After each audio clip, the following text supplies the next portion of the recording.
बिस्मिल्लाहिर्रहमानिर्रहीम। अस्सलाम वालेकुम। क्या हाल है आप सबके। आज हम बनाएंगे चाइनीज़ कबाब।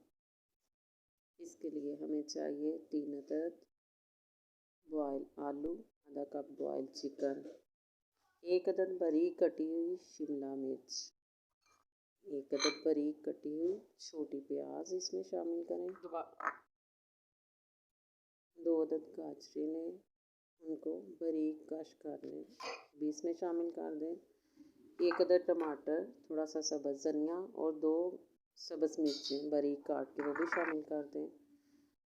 आधा कप बॉयल मटर शामिल करें, 1 कप पत्ता गोभी, नमक, काली मिर्च और खुश्क धनिया शामिल करें इसमें, और 1 चम्मच कॉर्नफ्लोर। अब इन सब को अच्छी तरह मिक्स करें और कबाब की शक्ल में बना लें।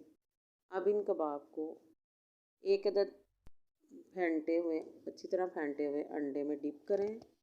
फिर इनके ऊपर ब्रेड क्रम्स लगाएं और इनको मीडियम आंच पर फ्राई करें। तमाम कबाब इसमें डाल दें और फ्राई करते जाएं। एक साइड जब पक जाए तो साइड चेंज कर लें। झटपट तैयार हो गए हमारे चाइनीज़ कबाब।